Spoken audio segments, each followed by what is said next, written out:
Les prêts bancaires octroyés dans le cadre du financement d'un investissement s'étendent généralement sur une durée comprise entre 2 et 7 ans. Bien qu'il soit difficile de généraliser sur les pratiques des banques, on peut néanmoins noter qu'elles privilégient le financement des biens durables, véhicules, matériel informatique, machines agricoles. En d'autres termes, le financement de l'activité en elle-même, appelé besoin en fonds de roulement, trouve rarement de financement bancaire. Avant de signer l'offre de prêt, soyez attentif à certaines clauses, comme par exemple la durée de l'emprunt, le taux, surtout le TEG qui reflète le taux complet incluant les frais annexes, l'assurance emprunteur en vérifiant son coût, les garanties liées à l'emprunt, nantissement, caution, garantie BPI France, les modalités de remboursement anticipé et les éventuelles pénalités applicables, les informations à fournir à la banque tout au long de l'emprunt, les clauses résolutoires, notamment en cas de difficulté de remboursement.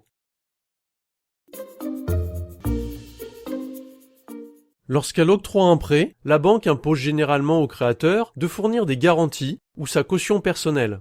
Sur l'acquisition de biens mobiliers, la banque recourt généralement au nantissement pour couvrir ses risques de perte. Néanmoins, ces nantissements, fonds de commerce, matériel et outillage, véhicules, ne suffisent généralement pas à couvrir l'intégralité du risque. Aussi est-il également demandé au porteur de projet une caution personnelle. Celle-ci est basée sur la déclaration patrimoniale du garant, l'entrepreneur lui-même ou un tiers, en fonction de la somme empruntée. En accordant sa caution personnelle, le chef d'entreprise prend le risque de perdre ses biens. C'est pourquoi des structures de cautionnement publiques ou privées, BPI France, France Active, Siagi, Socama, ont la possibilité d'apporter leur concours pour faciliter l'obtention du prêt. Minimiser la somme qu'il est nécessaire d'emprunter.